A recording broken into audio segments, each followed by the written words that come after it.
నమస్కారం సార్. నమస్కారం మా గోవర్ధన, మన వీక్షకులు కూడా నమస్కారం.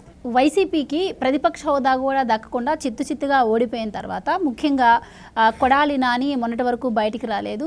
నిన్న వైసీపీ విస్తృత స్థాయి సమావేశం జరిగితే దానికి హాజరై వచ్చిన తర్వాత మరి జగన్మోహన్ రెడ్డి గారు ఎలాంటి బూస్టప్ ఇచ్చారో తెలియదు, కానీ ఇప్పటికి కూడా ఆయనలో ఎలాంటి మార్పు రానట్టే అవాకులు చవాకులు పేలడం జరిగింది నిన్నటి చంద్రబాబు గారి గురించి.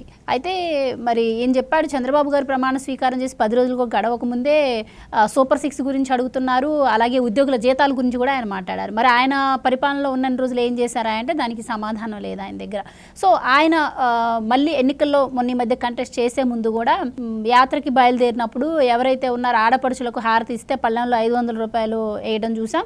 అలాగే ప్రభుత్వం మారాక ఆయన పైన ఏవో రైతులకు సంబంధించి భూములు కూడా ఆయన కబ్జా చేశారు, 8 ఎకరాలకి సంబంధించిన వార్తలు కూడా విన్నాము. మరి అలాంటి ఆయన నిన్నొచ్చి అలా మాట్లాడారు.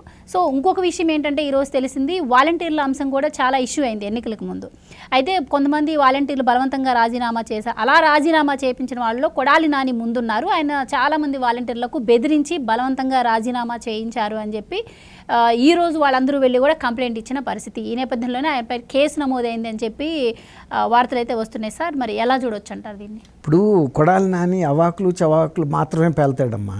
ఎందుకంటే తను ఒక మంచి బ్యాక్గ్రౌండ్ నుంచి వచ్చిన వ్యక్తి కాదు. తర్వాత తెలుగుదేశంలో ఉన్నప్పుడు కూడా ఆయన తెలుగుదేశంలో ఉన్న క్రమశిక్షణ కానీ, ప్రజల పట్ల ఆ పార్టీకి ఉన్న చిత్తశుద్ధి కానీ, ఆ కమిట్మెంట్ అనేది ఆయన పట్టుకోలేకపోయాడు.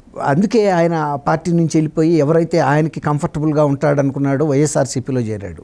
మంచిదే. ఆయన ఎంత అవాకులు చవాకులు పేల్తాడనే దానికి ఒక చిన్న ఉదాహరణ ఏంటంటే, గుడివాడ నియోజకవర్గంలో తను గెలుస్తాడో లేదో తెలియదు ఆయనకి.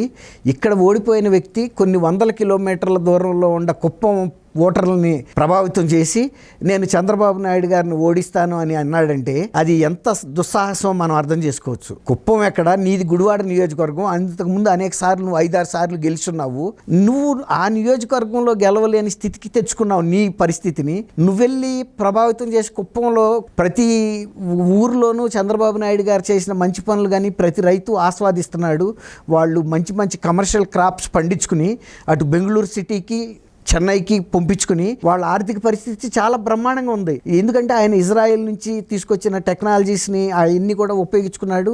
రెండోది చెన్నై బెంగళూరు హైవే మీద కుప్పం నియోజకవర్గం ఉండటం వలన వాళ్ళు అంత అభివృద్ధి సాధించారు. చంద్రబాబు నాయుడు గారు ప్రతి కుటుంబంతోనూ ఒక అనుబంధం ఉంది ఆయనకి. నువ్వు ఇక్కడ అందరితో శత్రుత్వం పెట్టుకుని నువ్వు వెళ్ళి చంద్రబాబు నాయుడు గారి గురించి మాట్లాడావు అంటే గతంలో ఆయన దగ్గర బీఫామ్ తెచ్చుకున్నావు. నువ్వు కనీసం ఒక కర్టిసి అనేది ఉండాలి. ఆయన్ని పట్టుకుని ఇష్టానుసారం బూతులు తిట్టావు, ఆయన భార్య మీద మాట్లాడావు, కొడుకు మీద మాట్లాడావు. ప్రజలు కూడా విఘ్నత కలిగిన వాళ్ళే. మనం ఎప్పుడైనా సరే ఒక కుటుంబంతో ఒక వ్యక్తి దగ్గర లబ్ధి పొందామంటే మన జీవిత కాలంలో కూడా ఎప్పుడు కూడా ఆ వ్యక్తికి సంబంధించి చెడు మాట మన నోటెమ్మట రాకూడదు. అది మన భారతీయ సాంప్రదాయం, మన విలువలు. ఎందుకంటే మంచి చేయకపోతే చేయిపోయావు. నువ్వు ఆయన దగ్గర లబ్ధి పొందినప్పుడు నువ్వు సైలెంట్గా ఉండాలి. మనం ఎవరమైనా కూడా అదే అంటారు కదా, ఈ తిన్న ఇంటి వాసాలు లెక్క పెడతారా అని. అట్లాంటి వ్యక్తుల్ని ప్రజలు హర్షించరు. ఎందుకంటే ఈయన డబ్బుగా నువ్వు ఇందాక చెప్పావు 500 రూపాయల నోటు పెట్టాడు ఎవరికో హారతిస్తుంటే. 5 లక్షలు కూడా పెట్టగలడు.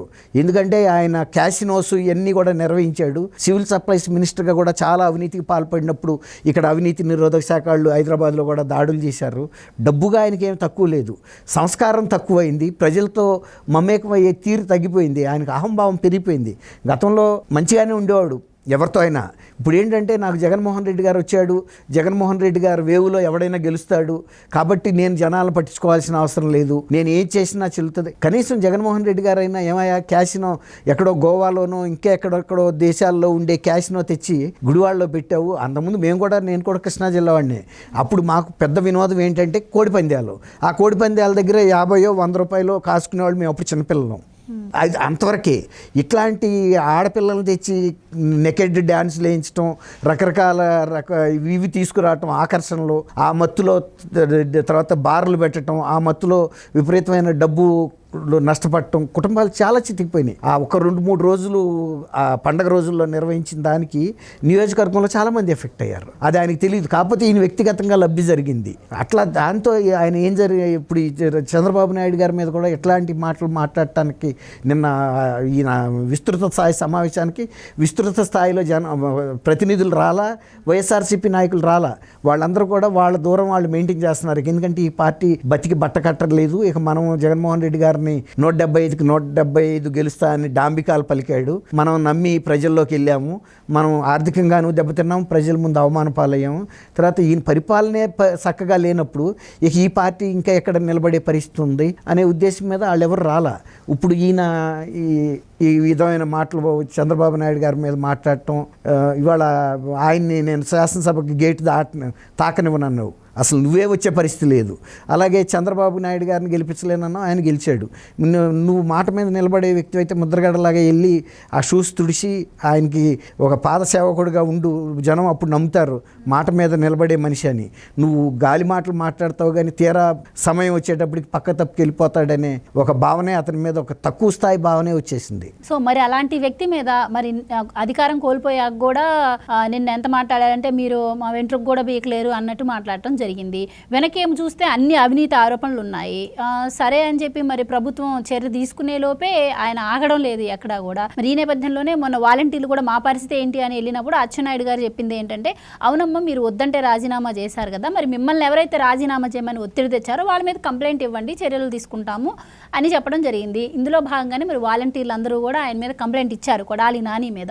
మరి ఎలా ఉండబోతుంది అంటారు యాక్షన్? అంటే ఒత్తిడి చేసి ఉద్యోగానికి రాజీనామా చేపిస్తే వాళ్ళపై ఎలాంటి చర్యలు తీసుకోవచ్చు అంటారు? ఎవరినైనా ఒత్తిడి చేసి విషం తాగిచ్చాడు అనుకోండి, ఆత్మహత్యకి పురుగొల్పినట్టుగా అతని మీద హత్యానేరం అవుతుంది. అట్లాగే అతని జీవనోపాధిని దెబ్బ కొట్టారు కదా వీళ్ళు. ఇవాళ నెలకు 10,000 వచ్చేది, నువ్వు రిజైన్ చేసి నా జెండా మోస్తావా లేదా, నాతో పాటు ప్రచారంలో పాల్గొంటావా లేదా అని దౌర్జన్యం చేస్తే మరి అది నేరం కిందకే వస్తుంది కదా. ఎవరి జీవన భృతి దెబ్బ కొట్టినా ఇవాళ వాళ్ళని తీసుకోలేరు. వీళ్ళని నమ్మి వాళ్ళ మీద దుర్భాషలు ఆడారు, దౌర్జన్యాలు చేశారు. ఎందుకంటే వీళ్ళు గెలుస్తారని చెప్తున్నారు కదా. మోసం 420 చీటింగ్ కూడా బుక్ చేయొచ్చు. అంటే నేను మళ్ళీ గెలిచి నిన్ను పదవిలో కూర్చోబెడతానని చెప్పారు ఉద్యోగంలో. కాబట్టి ఇవన్నీ కేసులు బుక్ అవుతాయమ్మా, బుక్ కాకుండా ఉండవు. ఇప్పుడు ఎంట్రుకలు పేకలేరంటే ఎంట్రుకలు పేకాల్సిన అవసరం ప్రజలకు లేదు. బటన్ నొక్కితే చాలు మీ బతుక్కి. మీ వెంట్రుకలు మీరు పెంచుకోవచ్చు, ఎంతైనా స్వేచ్ఛగా పెంచుకోవచ్చు. ఆయన గడ్డము పెద్ద జుల్పాలు పెంచుకుంటున్నాడు. ఆయన ఎంట్రుకలు పేకేసే అవసరం ప్రజలకి ఏం లేదు. మీరు ఇంకా వెళ్ళి ప్రజలకి ఏదైనా ఎంట్రుకలు పేకాలి కానీ వాళ్ళు రారు మీ దగ్గరికి. బటన్ అనేది ఉంది, బటన్ ద్వారానే చూపించారు. గతంలో జగన్మోహన్ రెడ్డి గారే ఆ మాట మాట్లాడినప్పుడు కొడాలి నాని మాట్లాడటం ఉందమ్మా. స్టూడెంట్స్ దగ్గరికి వెళ్ళి ఎవడో నా ఇంటర్కి పేకలేడు, నా సభలో పేరెంట్స్ ఉన్నారు, స్టూడెంట్స్ ఉన్నారు, జనం పబ్లిక్ ఎవరు లేరు. అసలు ఎవరన్నా నీ ప్రత్యర్థులు, రాజకీయ ప్రత్యర్థులు ఉంటే మాట్లాడాలి. ప్రభుత్వ పాఠశాలలో చదువుతున్న పిల్లలు వాళ్ళ ముందు నువ్వు మాట్లాడేది నీ ప్రగల్భాలు, నీ ఏదైనా ఉంటే చూపించు. ఇప్పుడు ఎన్ని పీకావు నువ్వు? 11 పీకావు. నువ్వు కాకుండా 10. అవి కూడా ఉండారో లేదో కూడా తెలియదు. ఆయన అసలు గెలవలేదు అతను. సరే, నేను సీఎం జగన్మోహన్ రెడ్డి కూడా అదే మాట మాట్లాడినప్పుడు నాని ఎందుకు మాట్లాడు? నాని ఇంకా తక్కువ స్థాయి. నువ్వు ఒక ముఖ్యమంత్రి కొడుకు నువ్వే ఆ భాష మాట్లాడితే అతను ఏదో లారీల మీద పనిచేశాడని చెబుతున్నారు. ఆ లారీల మీద పనిచేసే ఎవరినైనా సరే నేను లారీతో తొక్కిస్తా అంటాడు. ఆయనకి ఉండ పరిజ్ఞానం ఏంటంటే ఎవడన్నా ప్రత్యర్థి కనపడితే నేను లారీతో తొక్కిస్తా. ఎందుకంటే ఆయన వృత్తే లారీల మీద తిరగటం కదా, అది ఒక పెద్ద ఆయుధంగా వాడుకుంటున్నాడు ఆయన. లారీలతో తొక్కిస్తా. ఉమామహేశ్వరరావు ఆయన దేవినేని ఉమా గారిని కూడా అట్టాగే మాట్లాడాడు. ఎవరినైనా మాట్లాడతాడు ఆయన. ఇప్పుడు జనం అందుకే గుడివాడ ప్రజల్లో తలతో సిగ్గుతో తలంచుకున్నారు. ఏంటంటే ఎవరన్నా మేము గుడివాడ అంటే అదే మీ అక్కడ బూతులు మాట్లాడే ఆయన ఉంటాడు, ఆయనేనా అని అడుగుతున్నారు. ఓ రోజు నా ముందే జరిగింది ఒక పార్క్లో. ఓ పెద్ద ఆయన, మేమందరం కూర్చుని ఉన్నాం, కుర్రాడు వచ్చాడు. ఎవరయ్యా నీదాన్ని అడిగితను, మా పక్కన కూర్చున్న ఒక పెద్ద మనిషి. అడిగితే గుడివాడండి అన్నాడు ఆ కుర్రాడు. ఈయనకి గుడివాడంటే అదే బూతులు మాట్లాడతాడు కదా, అదే అవునండి అన్నాడు. పాపం ఆ పిల్లాడు తలంచుకుని. అంటే వాళ్ళు చేయని తప్పుకి వాళ్ళు తలంచుకోవాల్సి వస్తుంది ఇతన్ని ఎన్నుకోవటం మూలన. కాబట్టి అందుకే నువ్వు వద్దురా నాయన అని పక్కన కూర్చోబెట్టారు. అయినా వచ్చి ఇప్పుడు గెలిచిన వాళ్ళే రావటానికి సిగ్గుపడుతున్నారు అక్కడికి. ఓడిపోయినా తగుదునమ్మా అని రోజా కానీ ఈయన కానీ ఎగురుకుంటా వెళ్ళి ఇంకా ఉండ పరపతి పోగొట్టుకోవటం తప్ప అక్కడ ఏం లేదు. జగన్మోహన్ రెడ్డి గారు వన్ ఫైన్ మార్నింగ్ ఆయన సేఫ్టీకి ఆయన వెళ్ళిపోతాడు. వీళ్ళందరినీ నేను చూడదు కదా. అప్పుడు ముఖ్యమంత్రి పీఠం ఎక్కించిన చెల్లిని తల్లిని ఆయన పట్టించుకోవాలా. వీళ్ళంతా ఎవరు? కాబట్టి ఇవన్నీ మామూలేనమ్మా. ఖచ్చితంగా వాటి మీద చర్య తీసుకుంటారు. అన్నిటికీ మించి వాళ్ళు అంతరాత్మతో ఆలోచించుకోవాలి.